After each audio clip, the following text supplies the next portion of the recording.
Hi, everyone. This is just a free preview I wanted to put out to show you or let you get an idea of how Amanda and I do 90 Day. We will be doing 90 Day Love in Paradise as soon as the single life is over, which is later this month. And we'll be doing Love During Lockup, which we're super excited for. So if you love 90 Day as much as we do, come on over. We're also doing Sister Wives, returning in May. We're starting with season 2 in the rewatch. So I hope you'll join us for that. And know that your pledge keeps the show going. And I'm so, so grateful. Without further ado, Little Miss Recap contains adult language.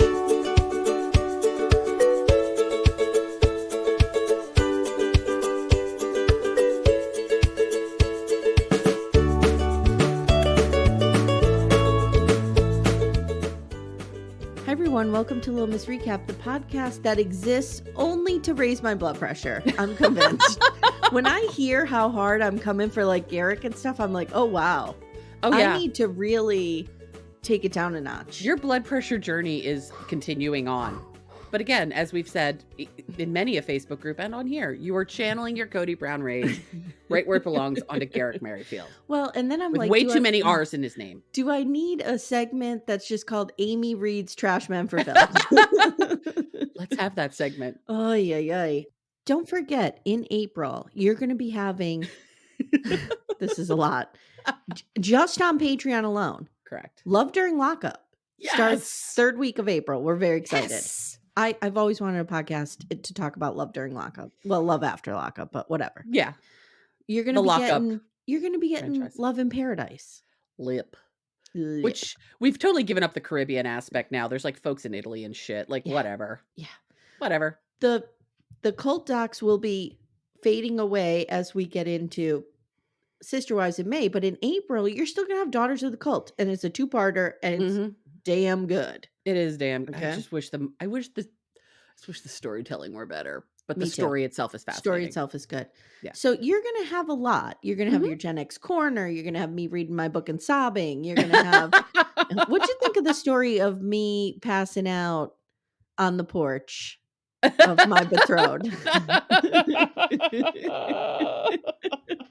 I only laugh because I too have done such ridiculous things. Amanda, I was partying with kids. I love it. Oh, that was a okay. dark Maybe time. I've not done that, but that was a dark time. Their mother had to come in and kick me out. Oh, bless. Okay. Okay. All right, here we go. Are you ready? Yes. Let's talk about this. I'm gonna miss the single life. I'm gonna miss the single life too. Everyone, we included, was like a 5 fucking part tell all. Are you kidding me? This has been great. This tell all is a shit I'm show. Here for it. And when I texted you, I told you this was cringe. Yeah. Did I fully share with you just how cringy this whole thing was, or were you still surprised? I hope you're still a little surprised. I was still a little surprised. Okay, I couldn't believe it. Oh, poor Tyray. Tyray. At the end, let's talk a little HEA if we're watching. Yeah. Okay. Yeah. All right. So this is Single Life. Little. I don't know. So Single Life season 4, episode 14, Tell All part 3.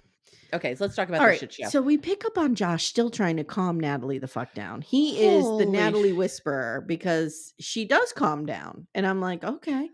And Ty, the 1984 Bond villain, says, Josh just likes fixing people. And he gets into a snowball effect. Now, I don't know if you probably didn't listen because it just came out. We're recording this early. It just came out. Hey Bunky with Meredith. I just started listening to it, but didn't get real far. So Meredith and I were talking about the single life. And I said, I think what's going on with Josh is this. I think it's the sunken cost fallacy. I don't think he means to be a sugar daddy. No. I think he thinks, like little Amy Archer did, if you just pour enough of your energy into these people to fix them, and then I've already put so much into them that they can be what I think they can be. And he thinks there is a world where he puts a puzzle piece into Natalie and she is now complete. Right. And she acts, I don't want to say normal because, that's what is normal, but right, she what acts is normal, but she less just unhinged. She stops with the fits. She stops with the This hookah, stops with all of that. stops with the sobbing, stops with the "I'm just a poor Ukrainian girl." So Yeah. I think that's what it is. And now it's Okay. like he's already put so much into it. Right. How, you know what I mean? He was like, in his mind, if I just get her a car, she'll be fine. If I just get her an apartment, she'll be fine. If Right. I just introduce her to this weirdo, she'll be fine. You know what I mean? And now he's like, "Ugh, she's never going to be fine." And she No, never is, Josh. she And never it's is. not on you to fix it. No. Until she goes to massive amounts of therapy, she will not be fine. But So this is so great because Shaun dismisses them, the business bros, with a, "Well, I hope business is good in the future." I know. I love how she was. I was like, how are you gonna wrap this one up, Shaun? Again, woman of God is putting up with these numb nuts. So now we talk about starting a family, and Natalie says, "You just come and fuck me with no explanation, and I want family, and I want child, and I was honest with you, and I don't want it. You can't waste my time." She just goes off. Oh, by the way, people are enjoying my Danielle Davis voice. I know. And I'm only 24. Who amongst us What I've enjoyed has not been in a place where you had to use that voice? What I'm really enjoying is hearing everybody's different reactions to her eye makeup. Because oh, God love opinions are across the board on her eye makeup. God love her. I love that woman. I was gonna say I want to be friends with her. I don't actually want to be friends with her. I want to go to Colorado. I want to have a drink with Meredith. Okay. Yes. Okay. Then you and I need to scoot over, and we need to have a drink with the Davises. I'm Not here, Nick, because he'll suck me into the cult. I can't be near him. But Danielle, I want to hang out with Danielle. April. How about Jenny from the block? You want to hang out with her? I'm not sure about Stockholm Jenny. Okay. All right. I'm a little worried about her. And then I want to scoot over and get into a tree with a little binocular and see what's going on at the Merrifield. See when God's visiting them, how God is wind sweeping through their garage. What's going on? Amy, we're somehow going to trick somebody into thinking we could afford to buy their house, and we're going on a tour of the house. Perfect. But in order to, we're millionaires. We're eccentric lesbian billionaires. Okay. Great. And in order to look at this house seriously for our 3 children, right, we need the original owners to be there. We need the builders to be there to talk about how it was built. And I need to understand the energy that went into this house because I'm very invested in the energy of my home. Because I'm that kind of lesbian. Yes. Yeah. Absolutely. Absolutely. Yeah. And so then he'll appear.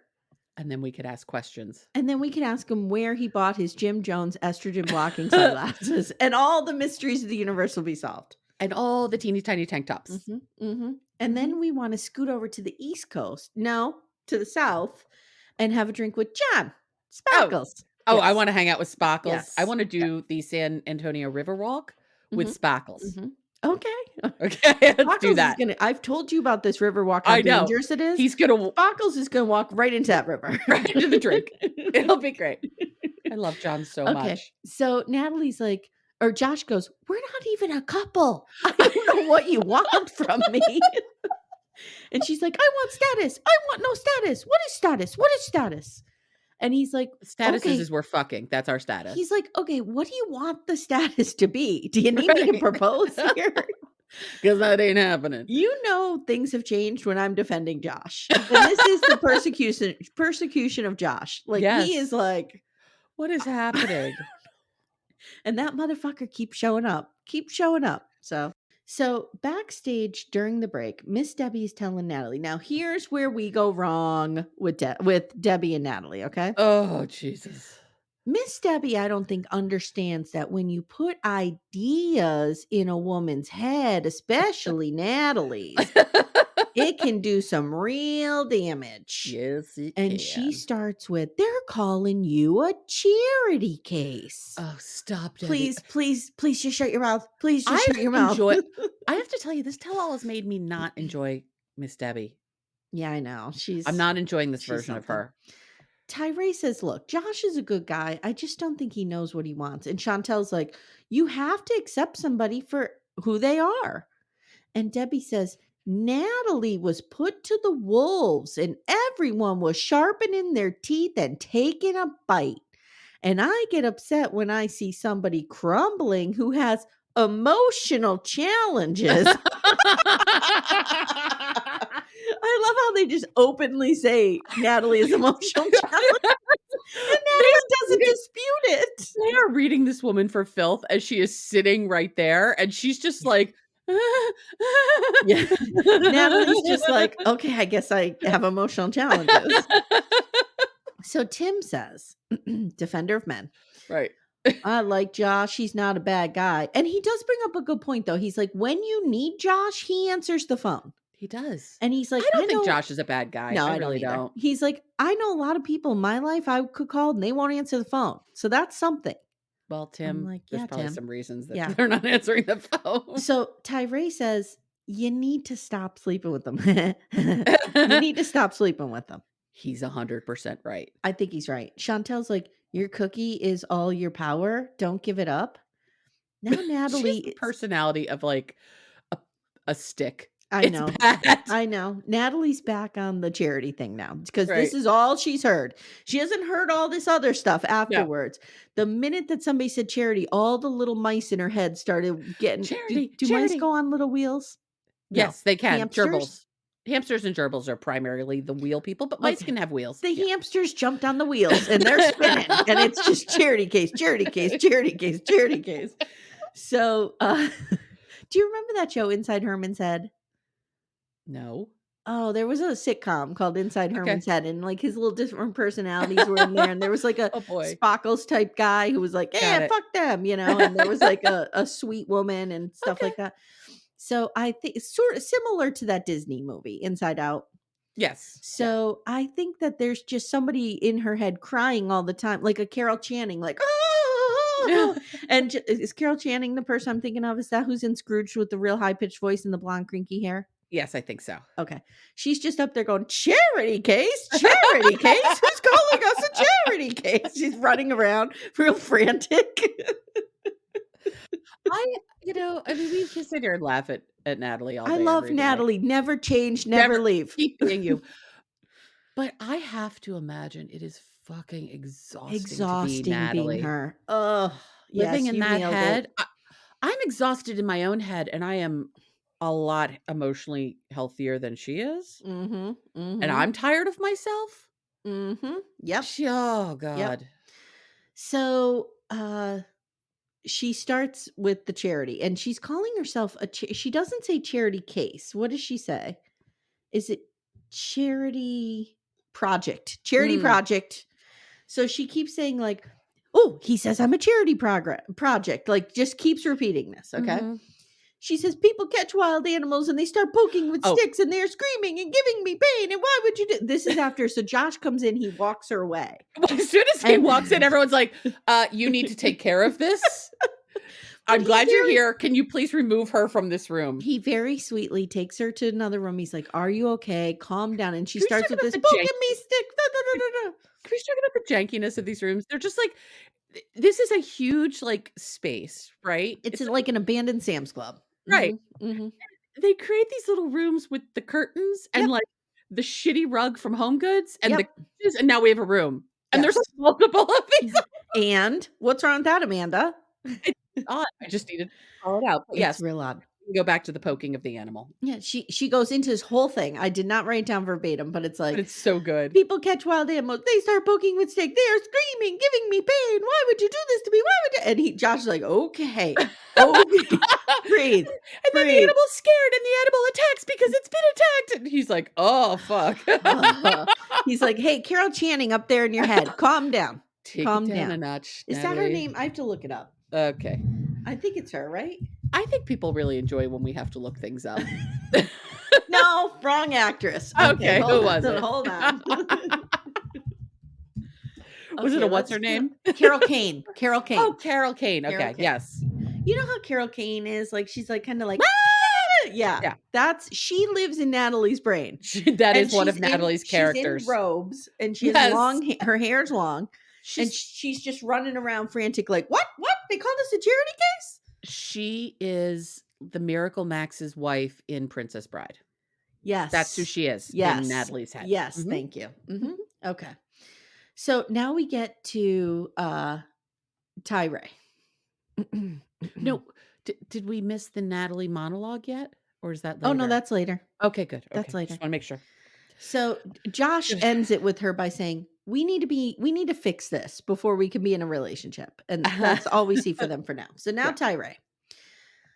Shaun Robinson, esteemed Spelman University graduate, Woman of God. is like, Tyray, what is the obstacle between you and a woman? Why are you still a weird virgin?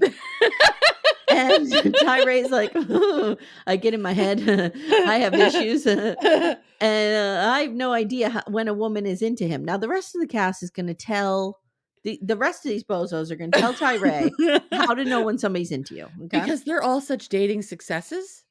Yes. Is this the group from which you want to take advice? I guess. Here we are. Now we have Natalie up first. Okay. And she says, geez. she listens to you. She give you time, wants to meet your family. No, that escalated quickly. We don't get into that. You don't meet somebody right away and they're like, I want to meet family and have family and pump baby inside of you. If they do, that's a problem. Veronica says, actually, it's simpler than that. If she's near you at a party, maybe she wants to talk to you. If she makes herself approachable by being alone somewhere, that you might come up to her. And Tim goes, or they throw their tongue in your mouth. And then we learned that Veronica kissed Tim 2 minutes after meeting him. I remember that story. She's told that one before. She probably had to because he's never making a move. No. So then John says, they'll throw you some eye contact. And if you're interested, you make it back. And if not, you just act stupid. Okay. Can we get him to write like self-help and life advice books? God. I want an entire book of just Johnisms. How does John get through the world? Yes. I want that book. Yes. We need to know. To know. So now we get a montage of Tyray getting stood up with real sad music, all of his misadventures. We just want to rub it right in his face. This was brutal. We got Tiffany. We got the army woman. Poor guy. Oh my God. I'm shocked they didn't trot back out his catfish. Right. So he says he's been talking to Raina, but it's just very friendly, nothing romantic. Which we knew. Which is fine. That's fine. And he says he did meet someone else in New Orleans, but he doesn't know her name because he was real drunk when she told it to him. I mean, who hasn't been there? So now he brings up a good point because he's like, she doesn't really have her name on any of her social media. So we're talking, but like, her name could be like Unicorn Whisperer or something. Right. We don't know. What is it? What is Miss Debbie's? Like Unicorn Rider? Yeah. You don't fucking know. Okay. So he somehow 90 Day knows this. And Shaun is like, well, her name's Shannon and here she comes. Okay. Jesus, the power that is Matt Sharp. He is everywhere. His tentacles are everywhere. I'm like, is this a Daily Mail situation? Does he have Tyray's phone bogged? Jesus Christ. So he immediately starts with the it's bad. Hey everyone, stay tuned. Little Miss Recap will be right back after these words. She's cute. She likes funny. Him. She likes him. She's got a great personality. I liked her. And he was just like, it was, wow. So awkward. No wonder you haven't gotten laid, dude. Yeah. That's a nervous tick, and he just needs to work on it. So Sarper's cognitive behavioral training will help you with that. He needs to get like a little rubber band, and every time he giggles, he like snaps it. Yes. Yeah. We all have things we do when we're nervous. Yes. So he just needs to, So John is like, ask her if she's staying at the same hotel as you. That's the first step. Shannon says they met on Bourbon Street and she liked him right away. She went up to him. They really hit it off. They've been talking ever since. She is into him. She's really into him. She's like, he's hot. He's cute. He's funny. He's sweet. All of these things are true, but he's a good guy. I like Tyray. I can't remember which podcast it was that I was listening to, but they were talking about Tyray has probably had a lot of women like him, but he wants a hot supermodel. Yeah. I don't get that vibe from him. I don't either. There's other people I've seen that with. I don't think Yeah. that's him. Yeah, there's people I've seen that with. Yeah. No, not him. He's into this girl. He's into this Shannon. Yes. And she's beautiful. She So, is. Shannon says she really likes him. He's kind. He's very handsome. Now the crowd forces him to ask her on a date, and he cannot stop the chuckling. John and Tim, someone you don't want advice from. No. They're coaching him through asking her what to do on this date. Ask her what she likes to do. And Tim's like, ask her what she likes to do. Tim, fuck off. So Shaun asks, giving me such life. Shaun goes, if she goes, Shannon, did you hear Sarper giving him advice about the giggle? Shannon says, I like the giggle. I like to laugh. It's cute. This might be the woman for him. This is the woman for him. What if they fucking get married? Oh my God.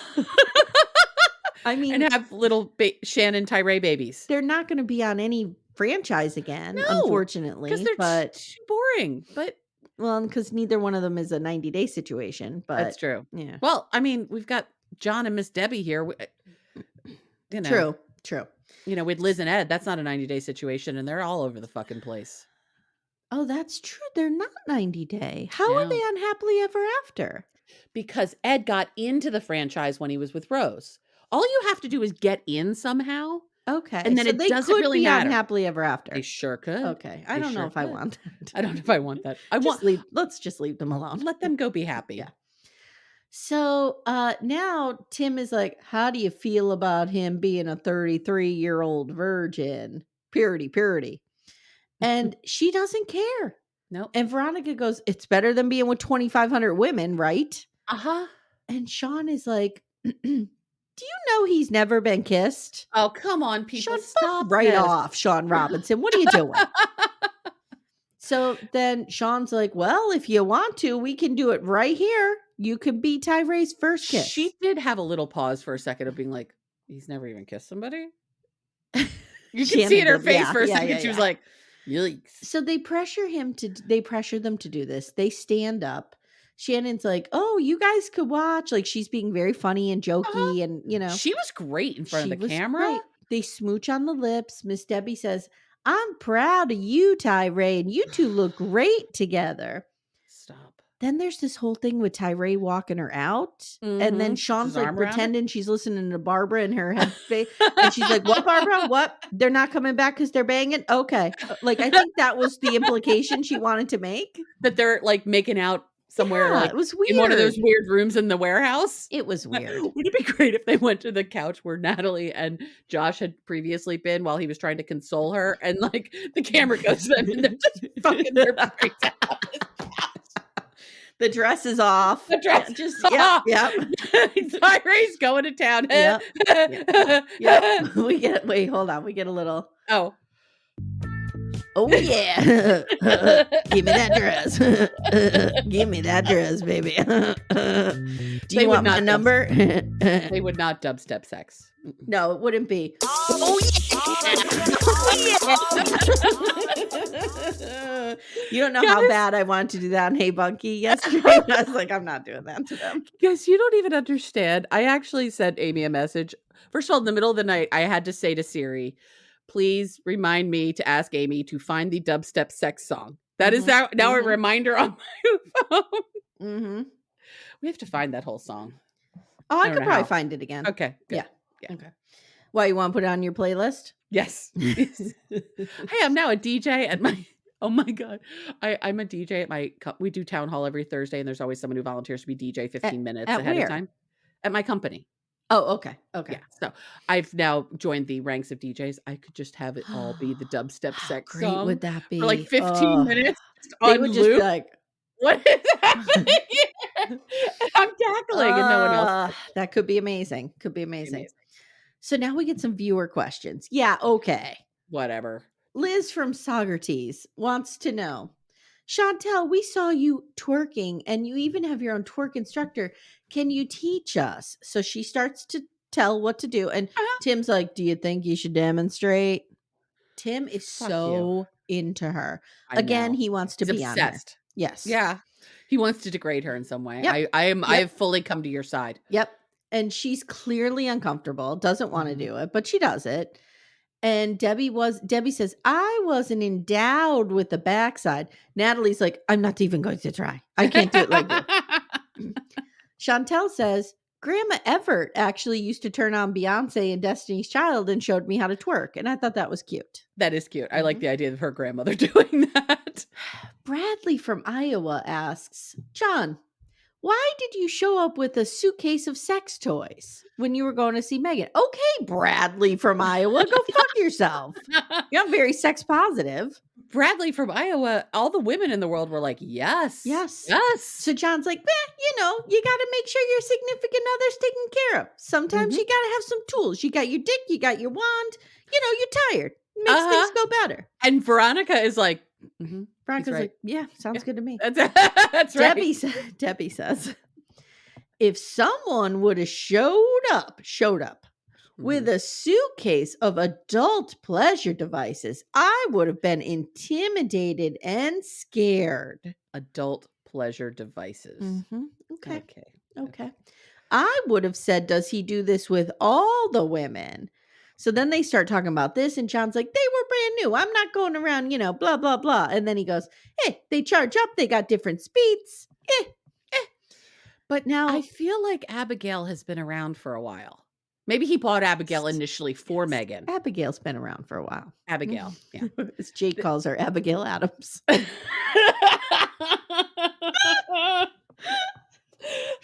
Of all the names to give your vibrator, I'm not sure why Abigail is the choice, but I'm here for it. I'm here for it. So it's the bang stick in our house, but Nora sure, from Abigail. PA, I have to ask, Amanda, was this secretly you? It was not. I wish it was. All right. Natalie, what would your perfect movie role be? And Natalie goes, I would want to be vampire. I could see that. I could see a world in which she is recast as Kirsten Dunst's role in Interview with the Vampire. I mean, if she Benjamin buttoned it up to be 10, sure. So now Shaun's like, well, you could perform your scene right now in front of us. Shaun's going to go backstage and just kick the shit out of Barbara. Stop making me do stupid shit, bitch. So this fucking bitch Barbara, man. I have this whole clip. I'm going to put it on social media. Oh, good. Because you have to see John's face throughout the whole thing. So Natalie does this monologue. It's in Russian. It's wild. Or Ukrainian. I don't know. It ends with her putting her hands in front of her eyes and just being like, ugh. And I'm like, oh my God. That just happened. Chantel says somewhere. I'm sorry, she did say it in Ukrainian because Chantel says you might want to start working on it in English since you're here, not Ukrainian, but it is really good. You're really good. Sure. Chantel, have you been to a movie? Have you even been to community theater? I don't think Natalie makes it to community theater. Don't get me wrong. I would watch the fuck out of her in a movie. I absolutely would, but it's not winning an Academy Award. It's not going to be one of those things that nobody's going to hand her a little Miss Karen statue dressed as an Emmy Award. It's not going to be one of those. What was it called from that someone posted about the apple falls from the tree or whatever, but all of these stories, these just Emmy laden with great bait actors or something. Emmy bait with great actors. Yep. She's not going to be on one of those. No. So Debbie says, you are like old Hollywood, like Greta Garbo, Jean Harlow. You got that look. It's a special look. And I think I'm really coming into my Miss Debbie. You really are. It's becoming a thing. Your eyes, they're hypnotic. Okay, Debbie, let's take it down a notch. Your takes are bad. First of all, no one on that stage knew who Greta Garbo was. Or Jean Harlow. No. Second, here's the thing. Natalie is a pretty woman, and she does have gorgeous eyes. Yes. Her eyes are very intense and very beautiful. Agreed. But her brain is too filled with crazy pills. I have an idea. Oh, yes. How about take one fucking acting class? See what happens. Before you decide you're going to jump into a movie. Take one. Be Just in one. a few productions of local theater. Go to improv, Natalie. Oh God, can you imagine her in Jesus an Christ. improv class? Oh, Oh I'm here God. for it. Tell us I where it am is. We'll too. be there. Yeah, we'll be there. Front row center. Hey guys, thanks so much for listening to this free preview. I really wanted to give you a taste of how Amanda and I do the 90-Day Universe, because we're going to be jumping into 90-Day Love in Paradise, as well as Love During Lockup, and in May we're going back to Sister Wives. So you're getting a ton of bonus content if you join us on Apple subscriptions, Patreon, or Supercast. Really hope you'll join us. Keep the show going. Thank you so much for your support, and we'll see you soon.